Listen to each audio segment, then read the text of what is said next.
সামান্যতম দোলাও লাগছে না। সাবমেরিন নিঃশব্দে ছুটে চলেছে লেকের তল দিয়ে। কত তাড়াতাড়ি, কত অবলীলায় এক মেশিন থেকে আরেক মেশিনে রূপান্তরিত হবার ক্ষমতা রাখে টেরর, সেটা নিজের চোখেই দেখলাম। নিশ্চয় এরকম দ্রুত আর অনায়াস ভঙ্গিতেই রূপান্তরিত হতে পারে মোটর গাড়িতে। এবার কি করবেন ক্যাপ্টেন? মোটর হয়ে রাস্তা দিয়ে ছুটতে না চাইলে নিশ্চয় গতিপথ পরিবর্তন করবেন। সম্ভবত ডেস্ট্রয়ার দুটোকে পেছনে ফেলে ছুটবেন পশ্চিম দিকে, গিয়ে পড়বেন ডেট্রয়েট নদীতে। তারপর হয় কামানের পাল্লার বাইরে গিয়ে, নয়তো রাত নামলে ভেসে উঠবেন আবার। কিন্তু মানুষ ভাবে এক আর হয় আর এক। মিনিট 10 যেতে না যেতেই ডেকের উপর একটা গোলমাল শুরু হলো। ইঞ্জিন রুম থেকে ভেসে এলো উত্তেজিত কথাবার্তা। এতক্ষণ মেশিন চলছিল মসৃণ গতিতে। হঠাৎ ইঞ্জিনের শব্দ কর্কশ হয়ে উঠল। নিশ্চয় কোনো গণ্ডগোল হয়েছে যন্ত্রপাতিতে। উপরে ভেসে ওঠা ছাড়া উপায় নেই। আমার ধারণা ঠিক। কেবিনের ঝাপসা আলো কেটে গিয়ে হেসে উঠল উজ্জ্বল সূর্যলোক। ভেসে উঠেছে টেরর। ডেকের উপর হাঁটা চলার আওয়াজ পেলাম। খুলে দেয়া হলো হ্যাচগুলো। আমারটা খুলতেই মই বেয়ে লাফিয়ে উঠলাম ডেকে। আবার হাল ধরেছেন ক্যাপ্টেন। অন্য দুজন নিচে ব্যস্ত। ডেস্ট্রয়ার দুটো গেছে কি যায়নি ভেবে পিছনে চোখ মেলতেই চমকে উঠলাম। যায়নি। মাত্র সিকি মাইল দূরে। টেররকে ইতিমধ্যেই দেখতে পেয়েছে ওরা। পিছু ধাওয়া শুরু করেছে সাথে সাথে। টেরর ছুটে চলল নায়াগ্রা নদীর দিকে। ক্যাপ্টেনের প্ল্যান সম্বন্ধে সামান্যতম ধারণাও করতে পারলাম না। ডুব দিল, কিন্তু ইঞ্জিনের গোলমালে ভেসে উঠল আবার। এখন ঘুরে পালানোর চেষ্টা করেও লাভ নেই। রাস্তা বন্ধ করে এগিয়ে আসছে ডেস্ট্রয়ার। তাহলে কি ডাঙায় উঠে মোটর গাড়ি হয়ে কেটে পড়ার ইচ্ছে? কিন্তু তার আগেই তো প্রত্যেকটা পুলিশ স্টেশনে টেলিগ্রাম পৌঁছে যাবে। সারা রাস্তায় তৈরি হয়ে থাকবে ওরা। আধ মাইলও এগিয়ে নেই আমরা। পূর্ণবেগে ছুটে আসছে ডেস্ট্রয়ার। অবশ্য একদম পেছনে থাকায় কামান চালানোর অসুবিধে আছে। ক্যাপ্টেন মনে হলো এই বাধাটুকু রাখতে পারলেই খুশি। তিনি ইচ্ছে করলেই অবশ্য ব্যবধান বাড়িয়ে ফেলতে পারেন। তারপর রাত নামলে গোত্তা মেরে ডেস্ট্রয়ের পেছন দিক দিয়ে সরে পড়া। ডান পাশের বাফেলো ইতিমধ্যেই মিলিয়ে গেছে দৃষ্টিসীমা থেকে। 7টার কিছু পরে সামনে দেখা গেল নায়াগ্রা নদীর প্রবেশ মুখ। ওখানে ঢুকলে আর ফিরে আসার পথ নেই। ক্যাপ্টেন কি পাগল হয়ে গেলেন? অবশ্য একদিক দিয়ে তিনি তো পাগলই। পাগল না হলে নিজেকে কেউ মাস্টার অব দ্য ওয়ার্ল্ড বলে, বিশ্বাস করে নিজেকে পৃথিবীর সম্রাট বলে? তাকে দেখে অবাক হলাম। শান্ত মুখ। পেছনে ডেস্ট্রয়ার ছুটে আসছে জেনেও বিন্দুমাত্র বিচলিত নন। লেকের এই প্রান্ত একেবারে ফাঁকা। এদিকে জাহাজ চালানো বিপজ্জনক বলে মালবাহী স্টিমারগুলো খুব কম আসে। এখন তো একটাও নেই। একটা মাছ ধরার নৌকো পর্যন্ত চোখে পড়ল না। পাগলের মতো এভাবেই যদি এগিয়ে চলি আমরা, এমনকি ডেস্ট্রয়ার দুটো পর্যন্ত ফিরে যেতে বাধ্য হবে। নায়াগ্রা নদী প্রায় 1 মাইল চওড়া। প্রপাতের দিকে যতই এগিয়েছে ততই সরু হয়ে এসেছে। লেক ইরি থেকে লেক ওন্টারিও পর্যন্ত এটা লম্বায় প্রায় 15 লিগ। নদীটা বয়ে চলেছে উত্তর দিকে। বিশাল একটা হ্রদমালার লেক সুপ্রিয়র, মিশিগান, হুরন ইরি হয়ে পানি গিয়ে পড়ছে পশ্চিমের লেক অন্টারিওতে। নদীর ঠিক মাঝখানে বিশ্ববিখ্যাত নায়াগ্রা জলপ্রপাত। উচ্চতা 150 ফুট। এটাকে হর্স শু ফলসও বলা হয়, কারণ জলপ্রপাতটা ভেতর দিকে ঘোড়ার নালের মতো বেঁকে গেছে। রেড ইন্ডিয়ানরা এটার নাম দিয়েছে থান্ডার অফ ওয়াটার্স, জল বজ্র। নামটা যথার্থ। বিরামহীন গর্জন করে আছড়ে পড়ছে পানি 150 ফুট উপর থেকে। বজ্রপাতের মতো এই শব্দ বেশ কয়েক মাইল দূর থেকে শোনা যায়।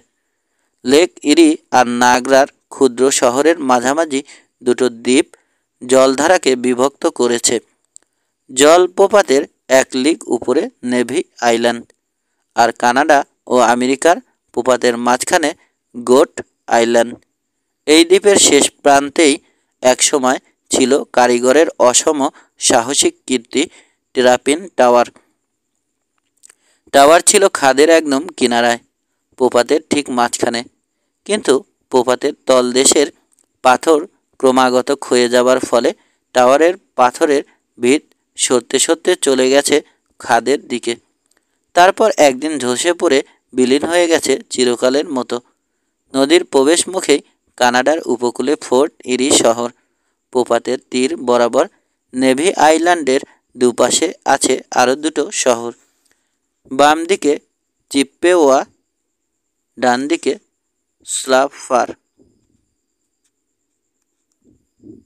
এই প্রণালীতে জলধারা শুরু হয়ে এসে বয়ে গেছে প্রচণ্ড বেগে, সোজা গিয়ে পড়েছে 2 মাইল সামনের জলপ্রপাতে। টেরর ইতোমধ্যেই ফোর্ট ইরি পেরিয়ে এসেছে। পশ্চিমে সূর্য হেলান দিয়েছে কানাডার দিগন্তে। দক্ষিণে কুয়াশার উপর দিয়ে ফুটে উঠেছে চাঁদের আধো আলো। ঘণ্টাখানেকের মধ্যেই নেমে আসবে নিকষ কালো অন্ধকার। মাইলখানেক পেছনে তেড়ে আসছে ডেস্ট্রয়ার দুটো। চিমনি দিয়ে ধোঁয়া বেরোচ্ছে ভকভক করে। দুপাশের তীরে সবুজ গাছপালা আর মনোরম বাগান ঘেরা ছড়ানো ছিটানো কুটির। ইচ্ছে করলেও এখন আর পেছনে ফিরতে পারবে না টেরর। সরু পথ জুড়ে ছুটে আসছে ডেস্ট্রয়ার। ওদের কমান্ডার অবশ্য জানেন না কল নষ্ট হয়েছে এটার। সাবমেরিন হয়ে ডুব দিয়ে আর পালাতে পারবে না। ছুটে আসছেই ডেস্ট্রয়ার। হেস্ত নেস্ত একটা না করে ছাড়বে না যেন। বিপজ্জনক এই জলরাশি ভেদ করে ওদের ছুটে আসা দেখে চমৎকৃত না হয়ে পারলাম না। তার চেয়েও বেশি চমৎকৃত হলাম ক্যাপ্টেনের ভাবসাব দেখে। আর মাত্র 8 ঘন্টা ছুটলেই এসে পড়বে জলপ্রপাত। যত শক্তিই থাক এই মেশিনের প্রপাতের সাথে লড়াই করে টিকে থাকার ক্ষমতা নিশ্চয় নেই। চোতের টানে একবার গিয়ে পড়লে আর রক্ষা নেই। 200 ফুট নিচের গর্তে পড়ে নিশ্চিহ্ন হয়ে যাবে চিরতরে। তবে ক্যাপ্টেন বোধ হয় অন্য কথা ভাবছেন। একেবারে শেষ মুহূর্তে ঘুরে হয়তো উঠে পড়বেন কোনো তীরে। তারপর হাওয়া হয়ে যাবেন মোটরগাড়ি হয়ে। উত্তেজনায় গা কাঁপছে আমার। কি করব এখন? নেভি আইল্যান্ড পর্যন্ত গেলে ঝাঁপ দিয়ে কুলে ওঠার চেষ্টা করব। এবার সুযোগ না নিলে হয়তো আর সুযোগ পাবো না। অনেক গোপন তথ্য ইতিমধ্যেই জেনে ফেলেছি। মাস্টার অব দ্য ওয়ার্ল্ড আর কিছুতেই ছেড়ে দেবেন না আমাকে। তবে আমার সন্দেহ হচ্ছে পালানোর উপায়ই বোধ হয় আর নেই। কেবিনে বন্ধ করে না রাখলেও আমার উপর নজর ঠিকই রাখা হচ্ছে। ক্যাপ্টেন হাল ধরে বসে আছেন, কিন্তু তার সহকারী এক মুহূর্তের জন্যও আমার উপর থেকে চোখ সরায়নি। পালাবার চেষ্টা করলেই আমাকে ধরে ফেলবে, কেবিনে ঢুকিয়ে তালাবদ্ধ করে রাখবে। টেররের সাথে আষ্টে পৃষ্ঠে জড়িয়ে গেছি আমি। এটার ভাগ্যে যা ঘটবে ওই একই পরিণতি হবে আমারও। ডেস্ট্রয়ারের সাথে আমাদের ব্যবধান কমে আসছে। দেখতে দেখতে মাত্র কয়েক কেবল লেন্থের মধ্যে এসে পড়ল ওরা। বাড়ির তলে কল বিগড়ানোর পর টেরর কি তার গতি বাড়াতে পারছে না? এখনও উদ্বেগের কোনো ছাপ নেই ক্যাপ্টেনের মুখে। ডাঙায় ওঠার কোনো ইচ্ছে আছে বলেও তো মনে হচ্ছে না। ডেস্ট্রয়ারের বাল্ব থেকে বাষ্প বেরোনোর হিসির শব্দ স্পষ্ট শোনা যাচ্ছে এখন। তার চেয়ে স্পষ্ট শুনতে পাচ্ছি জলপ্রপাতের গর্জন। আর 3 মাইল দূরেও নেই। নদীর বা শাখা ধরে নেভি আইল্যান্ডকে পাশ কাটিয়ে গেল টেরর। ইচ্ছে করলে অনায়াসেই উঠে পড়তে পারত তীরে, উঠল না। 5 মিনিট পরেই গোট আইল্যান্ডের গাছপালা চোখে পড়ল। স্রোত কমেই দুর্বার হয়ে উঠছে। টেরর না থামলেও ডেস্ট্রয়ারকে এবার থামতেই হবে। মহানন্দে জলপ্রপাতে ঝাঁপ দিতে পারেন এই অভিশপ্ত ক্যাপ্টেন, কিন্তু পেছনের ওদের নিশ্চয় সেরকম খায়েশ নেই। সত্যি 2 কমান্ডার পরস্পর ইশারা করলেন। থেমে গেল ডেস্ট্রয়ার।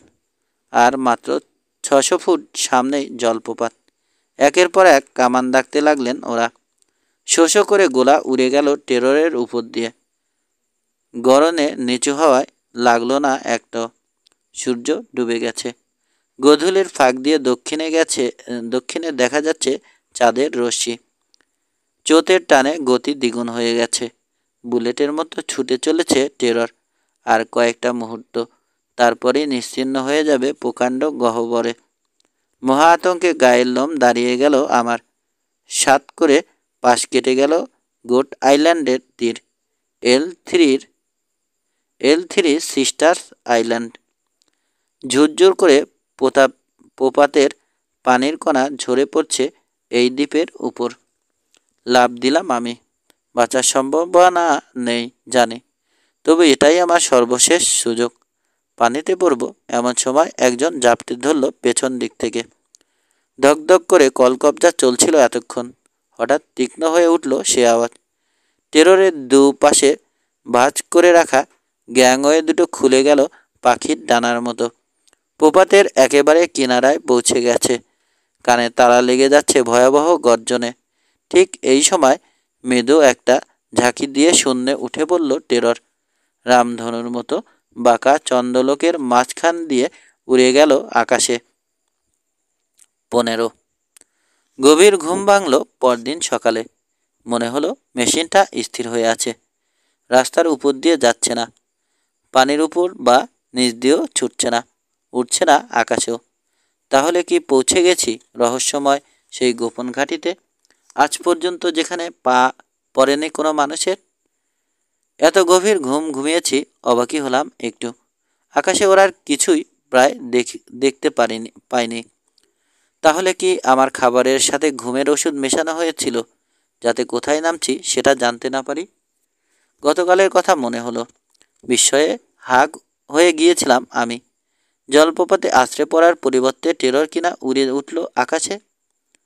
এতদিন ভাবতাম মেশিনটা 3ভাবে ব্যবহার করা যায়, কিন্তু আসলে এটা 4 in 1। একাধারে মোটর গাড়ি, জাহাজ, সাবমেরিন আর উড়োজাহাজ। জল, স্থল, আকাশ সর্বত্র অবাধ গতি এই মেশিনের। তার উপর এই অবিশ্বাস্য গতি। দেখলাম একই ইঞ্জিন এটাকে ছুটিয়ে নিয়ে চলেছে জলে, স্থলে, আকাশে। অনেক কিছু দেখেছি, কিন্তু মূল রহস্যটা এখনও দেখিনি। বিস্ময়কর এই ইঞ্জিনের শক্তির উৎস কোথায়? আর অনায়াসে দম্ভ ভরে যিনি চালাচ্ছেন এই বিস্ময়কর মেশিন, ততোধিক বিস্ময়কর সেই আবিষ্কারকটির আসল পরিচয় কি? নায়াগ্রার উপর যখন উড়ে উঠল টেরর, কেবিনের হ্যাচওয়ের উপর কাত হয়ে গেলাম আমি। পরিষ্কার চাঁদের আলোয় স্পষ্ট বুঝলাম কোন দিকে চলেছে এটা। নদীর উপর দিয়ে উঠছে। 3 মাইল দূরের ঝুলন্ত সেতুটা পেরিয়ে গেল। এখান থেকেই দুর্বার হয়ে উঠেছে নায়াগ্রার স্রোত। প্রবল বাঁক নিয়ে নেমে গেছে লেক ওন্টারিওর দিকে। এখানে এসেই টেরর পূব দিকে বাঁক নিল। তখনও হাল ধরে আছেন ক্যাপ্টেন। আমি আর তার সাথে কথা বলিনি। উত্তর যখন পাবো না, বলে লাভ কি? যে ক্ষমতা তার করায়ত্ত, তাতে নিজেকে মাস্টার অব দ্য ওয়ার্ল্ড ঘোষণা করলে দোষ দেয়া যায় না। মানুষের তৈরি তাবৎ মেশিনের চেয়ে অনেক বেশি ক্ষমতা সম্পন্ন তার মেশিন।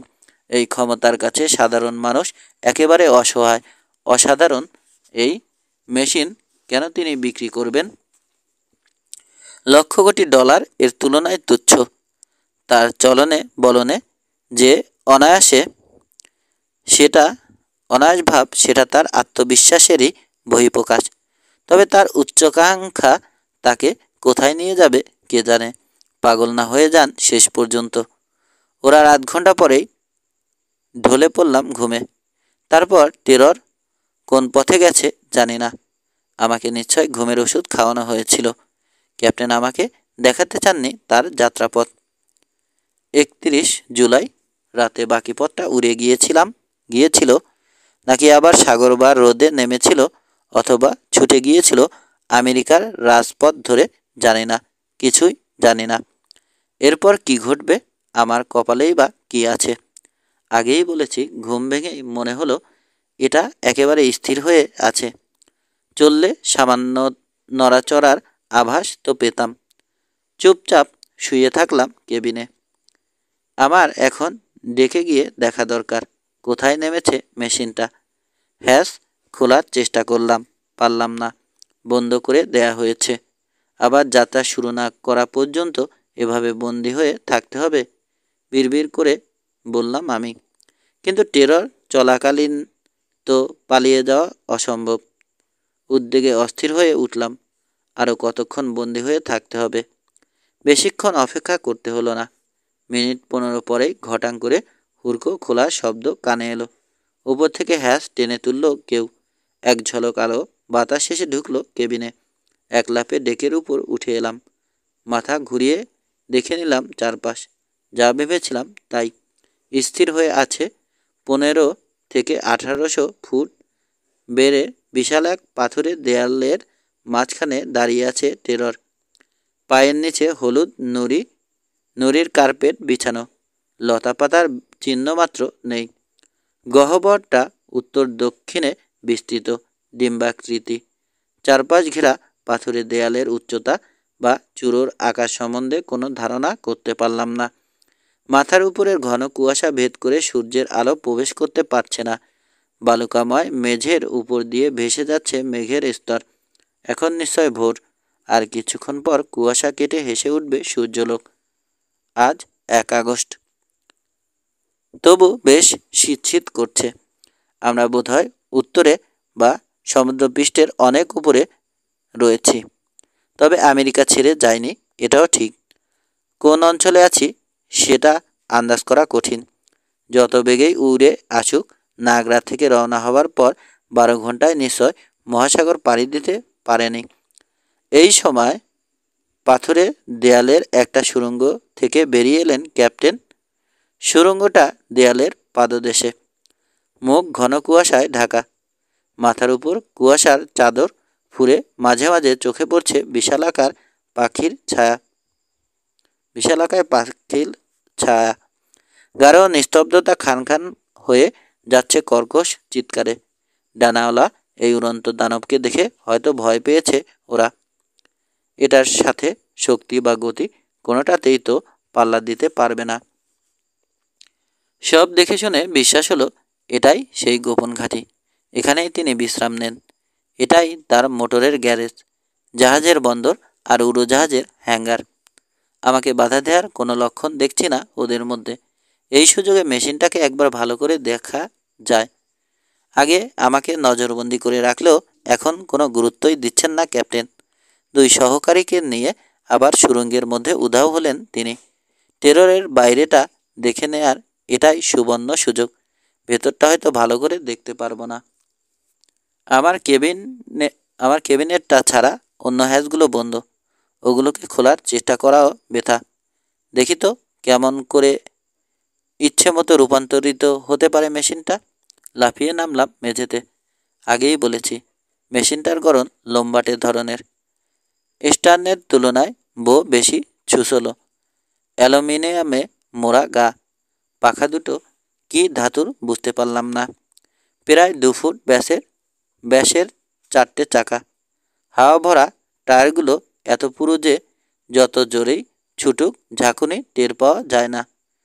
স্পোকগুলো অনেকটা বৈঠা বা টেবিল টেনিস ব্যাটের মতো। পানির উপর বা নিচে চলার সময় এগুলোই নিশ্চয় গতি বাড়াতে সহায়তা করে। চাকাগুলো অবশ্য প্রধান প্রপেলার নয়।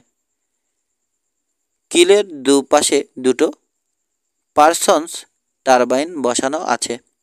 ইঞ্জিনের শক্তিতে প্রচণ্ড জোরে ঘুরতে থাকে 2 টারবাইন। পানিতে চালিত করে টেররকে। এই দুটোই শূন্যে বাতাসও কাটে কিনা কে জানে। বাতাসে ভাসতে সবচেয়ে সাহায্য করে অবশ্য ডানা দুটো। এখন দুপাশে ভাঁজ করে রাখা হয়েছে। বাতাসের চেয়ে ভারী মেশিনও যে আকাশে উঠতে পারে তা প্রমাণ করে দিয়েছেন এই বিস্ময়কর আবিষ্কর্তা। শুধু ওরেই না, পৃথিবীর বৃহত্তম পাখির চেয়েও দ্রুত গতিতে ওড়ে। এবারও মনে হলো এটার সমস্ত কলকব্জা বিদ্যুৎ চালিত। কিন্তু ব্যাটারিগুলো বিদ্যুৎ পাচ্ছে কোন উৎস থেকে? অন্য কোথাও কি লুকানো কোনো বৈদ্যুতিক কারখানা আছে যেখানে গিয়ে তাকে বিদ্যুৎ সঞ্চয় করতে হয়, নাকি ওই সুড়ঙ্গের ভেতরের কোনো ডায়নামোতে তৈরি হয় বিদ্যুৎ? তাহলে দেখা যাচ্ছে মেশিনটার আছে চাকা, টারবাইন আর ডানা। ইঞ্জিন চলে কিসের শক্তিতে? তার কিছুই জানতে পারলাম না। আর গোপন তথ্য জেনেই বা কী লাভ? মুক্তি পেলে তবে না এই জানা কাজে লাগতো। পালানোর পথ নিশ্চয়ই আছে, কিন্তু লেকে অত সুযোগ পেয়েও পালাতে পারিনি। এই ঘাঁটি থেকে পালাবো কি করে? প্রথমে জানা দরকার এই গর্তটা কোন অঞ্চলে। বাইরের জগতের সাথে যোগাযোগের ব্যবস্থা কি? এখান থেকে উড়ে বের হওয়া ছাড়া আর কিছু বুদ্ধি নেই। আমেরিকার কোন অঞ্চলে আছি সেটা জানা খুব জরুরি। অন্ধকারের মধ্যে নিশ্চয় শত শত লিগ পেরিয়ে এসেছি। একটা অনুমান করা যায়। অনুমানটা বিশ্বাসযোগ্য না হলেও বিবেচনা করতে দোষ নেই। টেররের মতো একটা মেশিনের পক্ষে সবচেয়ে ভালো ঘাঁটি একটাই আছে, গ্রেট আইরি। উড়ে এটার চূড়োয় ওঠা কি ক্যাপ্টেনের পক্ষে খুব কঠিন? শকুন আর ঈগলেরা যেখানে উড়ে আসতে পারে সেখানে তিনি পারবেন না কেন? পুলিশ বা আর কোনো মানুষই যেখানে আসতে পারে না মাস্টার অব দ্য ওয়ার্ল্ডের পক্ষে, সেখানে ঘাঁটি গাড়াই তো সবচেয়ে নিরাপদ। সবচেয়ে বড় কথা, নায়াগ্রা থেকে ব্লু রিজ পর্বতমালার দূরত্ব 450 মাইলের বেশি হবে না। এই দূরত্ব অতিক্রম করা টেররের কাছে কিছুই নয়। অনুমানটা ধীরে ধীরে বিশ্বাসে পরিণত হলো। আমাকে লেখা সেই চিঠিটার সাথে গ্রেট আইরির যোগাযোগ তো এবার স্পষ্ট দেখতে পাচ্ছি। হুমকি দেয়া হয়েছিল এই পাহাড়ে আবার ওঠার চেষ্টা করলে আমার প্রাণনাশের সম্ভাবনা আছে। পেছনে লোক কেন লেগেছিল? গ্রেট আইরি নিয়ে অত হইচই কেন হয়েছিল? সব এবার দিবালোকের মতো পরিষ্কার হয়ে যাচ্ছে। হ্যাঁ, আর কোনো সন্দেহ নেই, এটা গ্রেট আইরি। গ্রেট আইরিতেই নেমেছি আমরা। এখানে ঢোকার চেষ্টা করে ব্যর্থ হয়েছি। বেরোতে গেলেও কি সেই একই ফল হবে না? টেররে করে ছাড়া এখান থেকে বেরোনো বোধহয় সম্ভব হবে না। এখনই সরে যাক কুয়াশার জাল। ভালো করে তাকিয়ে দেখি যা ভেবেছি তা সত্যি কিনা। এবার গর্তটা ঘুরে দেখা যাক। ক্যাপ্টেন তার 2 সহকারী সহ ঢুকেছেন উত্তর দিকের সুড়ঙ্গে, সুতরাং আমি দেখব দক্ষিণ দিকটা। পাথরের দেয়ালের পাদদেশে পৌঁছে ওটার গা বরাবর হাঁটতে লাগলাম। দেয়ালের অনেক জায়গা ভেঙে ফাটলের সৃষ্টি হয়েছে। অ্যালুমিনিয়াম, পটাশিয়াম আর সোডিয়াম সমৃদ্ধ ফেলডম্পার পাথর চোখে পড়ল। অ্যালেঘানি অঞ্চলে এই জাতের পাথরই বেশি। কিন্তু এই দেয়ালের উচ্চতা কতখানি বা চূড়োটা কেমন এখনও দেখতে পাচ্ছি না। কুয়াশা ফুরে সূর্যের আলো না আসা পর্যন্ত দেখতে পাওয়ার কোনো সম্ভাবনাও নেই। এই ফাঁকে আরও কিছুটা ঘুরে দেখা যাক। ফাটল অনেক থাকলেও কোনোটাই গভীর নয়। ফাটলগুলো মানুষের জমানো আবর্জনায় ভর্তি। কোনোটায় শুকনো কাঠ, আবার কোনোটায় শুকনো ঘাস। বালির উপর মানুষের পায়ের ছাপ, নিশ্চয় ক্যাপ্টেন আর তার সঙ্গীদের। ছাপগুলো সম্ভবত কয়েক মাসের পুরানো। ওরা এতক্ষণ সুড়ঙ্গেই ব্যস্ত ছিলেন। এবার বেরোলেন বেশ কিছু বড় বড় বান্ডিল সহ। এগুলো কি টেররে তোলা হবে?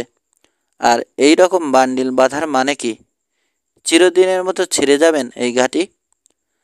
আধ ঘন্টার মধ্যে শেষ হলো আমার অনুসন্ধান। ফিরে এলাম গর্তের মাঝখানে। এখানে সেখানে স্তূপীকৃত ছাই, পোড়া কাঠের টুকরো, কড়িকাঠ, মসৃণে ধরা লোহা লাগানো আছে কাঠের খুঁটিতে।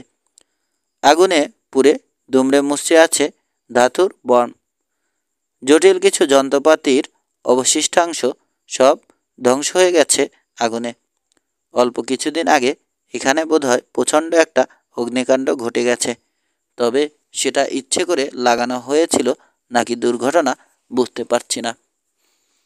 এই আগুনে সম্ভবত দেখা গিয়েছিল গ্রেট আইরির চূড়োয়। লাল হয়ে গিয়েছিল আকাশ, আর তাই দেখে ভয়ে আধমরা হয়ে গিয়েছিল প্লেজান্ট গার্ডেন আর মর্গানটনের অধিবাসীরা। কিন্তু এই সব টুকরো যন্ত্রপাতি কিসের? ক্যাপ্টেন সেগুলো পুড়িয়ে ছাই বা করলেন কেন? এই সময় পূব দিক থেকে বয়ে গেল ঝিরঝিরে বাতাস। দেখতে দেখতে আকাশ পরিষ্কার হয়ে গেল। গর্তের ভেতরটা ঝলমল করে উঠল সূর্যের আলোয়। উপর দিকে চেয়ে চিৎকার করে উঠলাম, খাড়া 100 ফুট উঠে গেছে পাথুরে দেয়াল। চুরোর পূব দিকটা সহজেই চিনতে পারলাম। এই বিশাল ঈগলের মতো চূড়োটাই বাইরে থেকে দৃষ্টি আকর্ষণ করেছিল আমার ও মিস্টার ইলিয়াস স্মিথের। এক রাতেই টেরর উঠে এসেছে লেক ইরি থেকে নর্থ ক্যারোলিনায়, তারপরে নেমেছে গ্রেট আইরির মধ্যে। শক্তিশালী দানবীয় যে পাখি আবিষ্কার করেছেন ক্যাপ্টেন, সেটার উপযুক্ত বাসস্থানই বটে। প্রকৃতির এই দুর্গম দুর্গ জয় করার সাধ্য তার ছাড়া আর কারও নেই। গ্রেট আইরির ভেতরে কোনো খাদ বা সুড়ঙ্গ আবিষ্কার করাও তার পক্ষে বিচিত্র নয়। এখানে নিরাপদে টেররকে রেখে হয়তো ওই পথে বাইরে যান তিনি। নিশ্চল দাঁড়িয়ে রইলাম, চোখ নিবদ্ধ পাথরে ঈগলের উপর। হঠাৎ প্রচণ্ড আবেগে ভেতরটা কেঁপে উঠল আমার। কপালে যাই থাক, কর্তব্য আগে। সুযোগ এসেছে হাতের মুঠোয়, এ সুযোগ আর ছাড়া যাবে না। মেশিনটাকে গুঁড়ো করে ফেলবো আমি। সজ্ঞানে এটাকে আর ত্রাস সৃষ্টি করতে দিতে পারি না। হ্যাঁ, শেষ করে দেব এটাকে। মাস্টার অব দ্য ওয়ার্ল্ডের প্রভুত্বের স্বাদ মিটিয়ে দেব চিরতরে। পেছন দিকে কে যেন হেঁটে আসছে। বউ করে ঘুরে দাঁড়ালাম। পাশে এসে দাঁড়ালেন ক্যাপ্টেন। একটু ইতস্তত করে সরাসরি চাইলেন আমার দিকে। নিজেকে আর সামলাতে পারলাম না, কথা ছিটকে বেরিয়ে এলো, গ্রেট আইরি। এটাই গ্রেট আইরি। ঠিকই ধরেছেন ইন্সপেক্টর স্টক। আর আপনি? আপনি কে? Master of the world? হ্যাঁ, আমিই মাস্টার অব দ্য ওয়ার্ল্ড। কেন? আমি তো প্রমাণ করে দিয়েছি পৃথিবীতে আমার চেয়ে শক্তিধর আর কেউ নেই। আপনি? বিড়বিড় করে থেমে গেলাম আমি, বিস্ময় হতবাক। আর কথা জোগালো না মুখে। আমি? সমস্ত দম্ভ একত্রিত করে বললেন তিনি, আই অ্যাম রোবার, রোবার দ্য কঙ্কারার।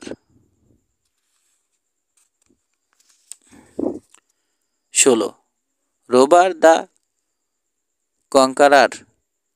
তাই তো মানুষটিকে চিনে চিনে মনে হচ্ছিল। ফিলাডেলফিয়ার ওয়েলডন ইনস্টিটিউটের অধিবেশনে চাঞ্চল্যকর উপস্থিতির পর এই অসাধারণ মানুষটির ছবি আমেরিকার সব কয়টা কাগজে ছাপা হয়েছিল 13 জুন। ছবিটা এখনও মনে গেঁথে রয়েছে আমার। শটান সোদা কাঁধ, ওস্তাদ ট্রাপিজ খেলোয়াড়দের মতো শক্ত পিঠ, মোটা ঘাড়ের উপর বসানো বিরাট গোল মাথা, বিপুল প্রাণশক্তির পরিচায়ক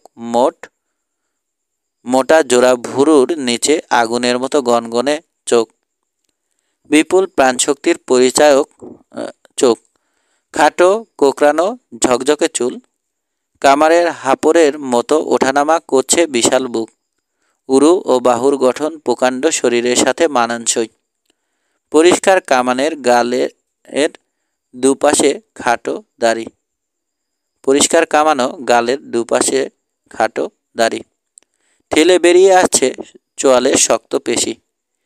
সেই রোবারই এখন আমার সামনে।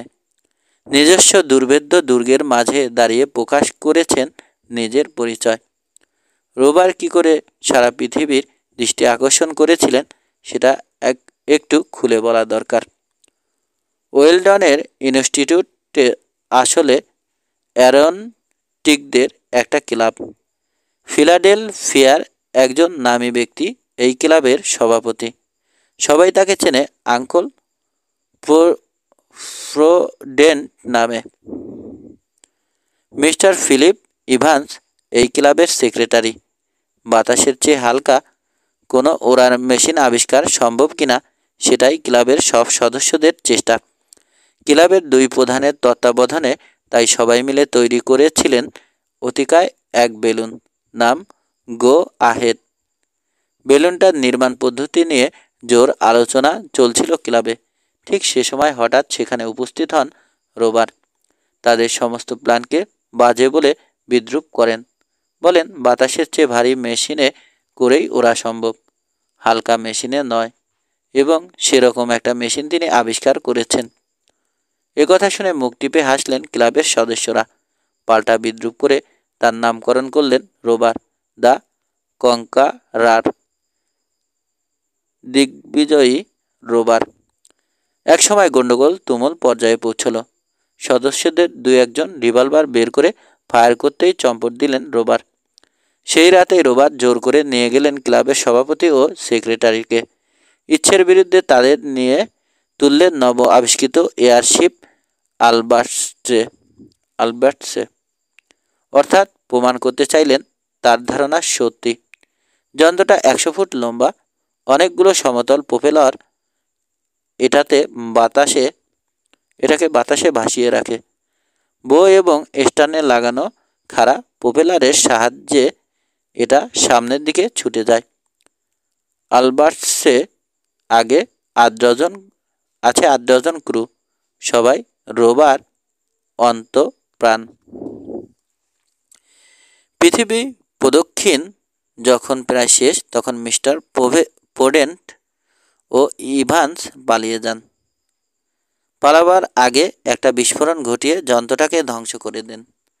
আলবার্টসের আবিষ্কর্তা ক্রুদের সহ আকাশ থেকে ভীষণ বেগে পতিত হন প্রশান্ত মহাসাগরে।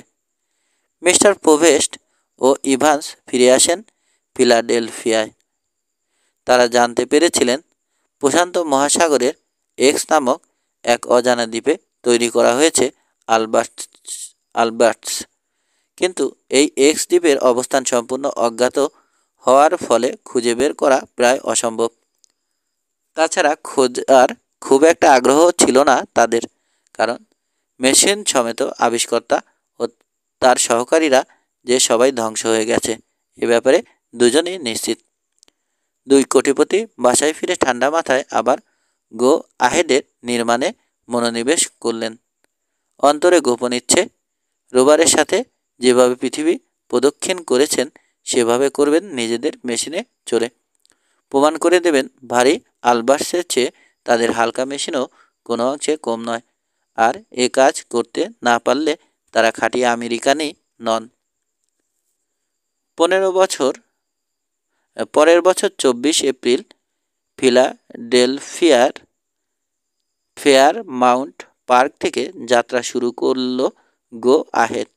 হাজার হাজার দর্শকের মধ্যে আমিও সেখানে ছিলাম। বাতাসে গা ভাসিয়ে ধীরে ধীরে উপরে উঠতে লাগলো বিশালাকায় বেলুন। শক্তিশালী প্রোপেলারের দরুন সামনে পেছনেও যাতায়াত করতে পারল অনায়াসে। হঠাৎ দর্শকদের মধ্যে ভীষণ একটা শোরগোল উঠল। আকাশের অপর প্রান্তে দেখা গেল আরেকটা মেশিন, অত্যন্ত দ্রুত।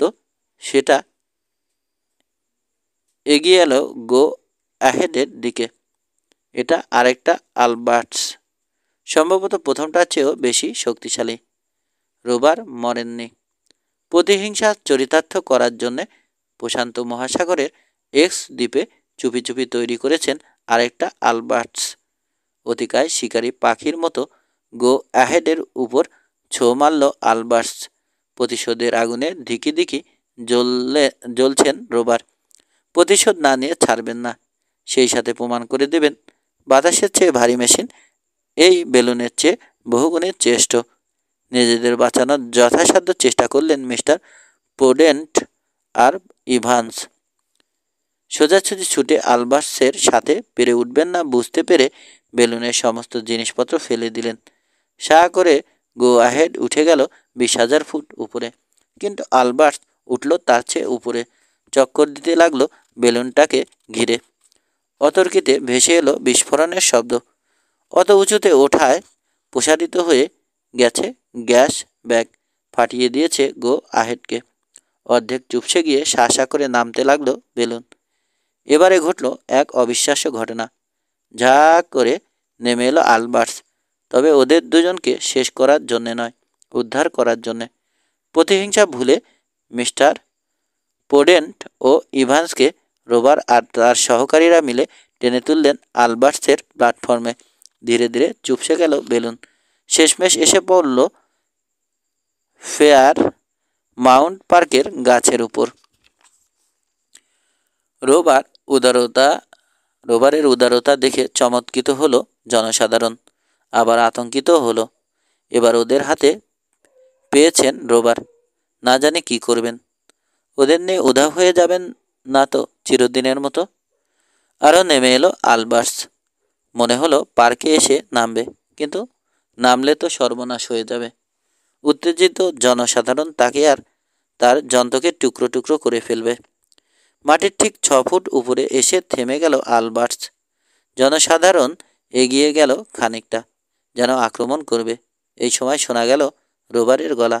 আজও আমার কানে বাজছে সেই কণ্ঠ। হে আমেরিকান নাগরিকগণ!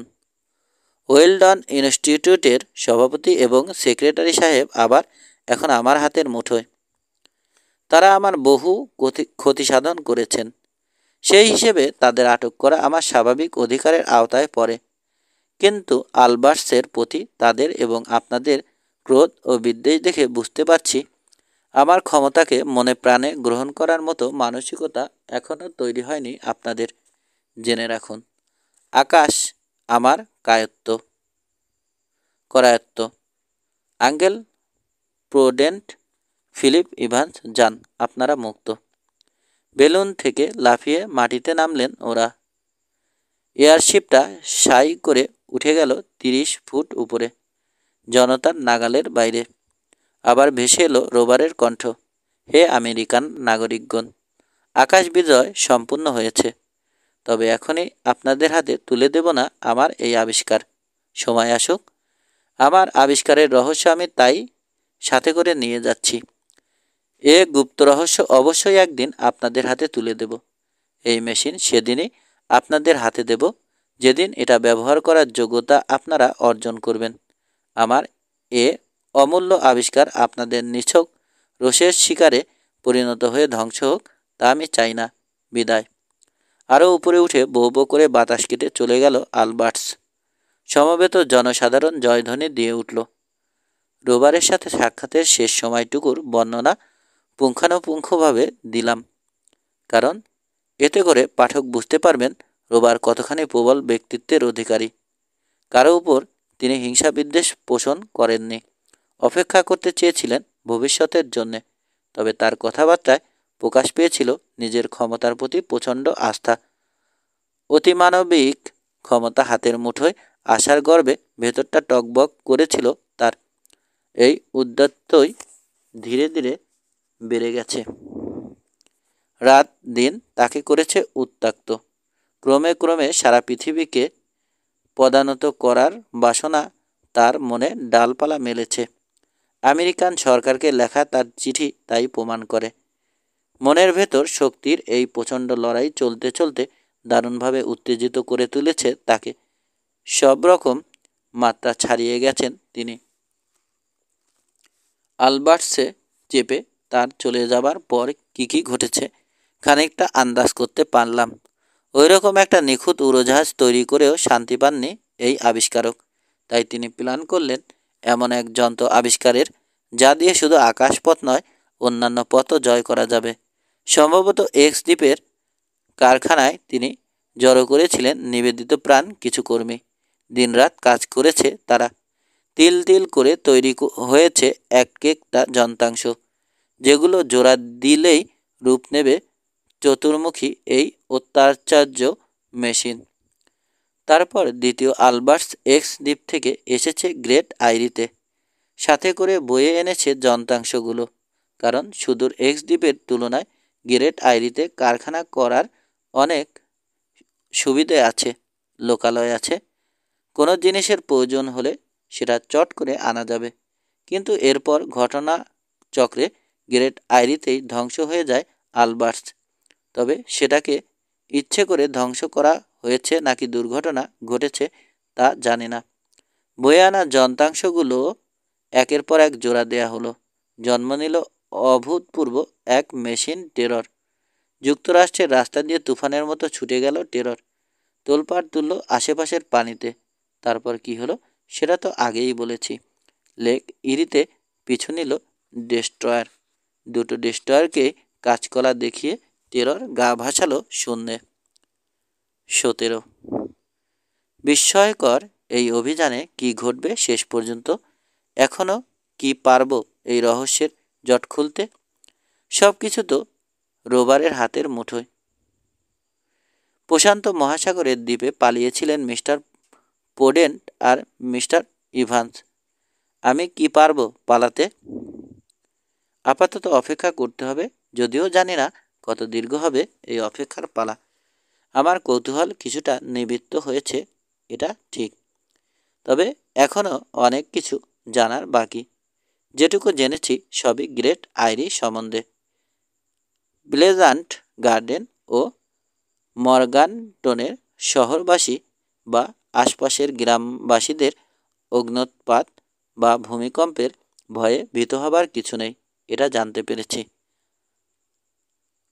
অ্যালেঘানিতে কোনো জ্বালামুখের কথা কখনো শোনা যায়নি। গ্রেট আইরিতেও কোনো জ্বালামুখের সৃষ্টি হয়নি।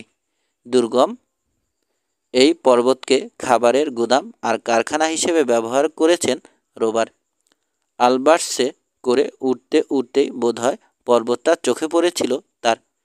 প্রথম ঘাঁটি এক্স দ্বীপকে আজও আবিষ্কার করা সম্ভব হয়নি, কিন্তু গ্রেট আইরিকে নিশ্চয় এক্স দ্বীপের চেয়েও দুর্ভেদ্য বলে মনে ধরেছিল তার। অসাধারণ এই মেশিনের নির্মাণ কৌশল সম্বন্ধে কিছু জানতে পারিনি। এটা এত জোরে চলে কি করে জানি না, তাও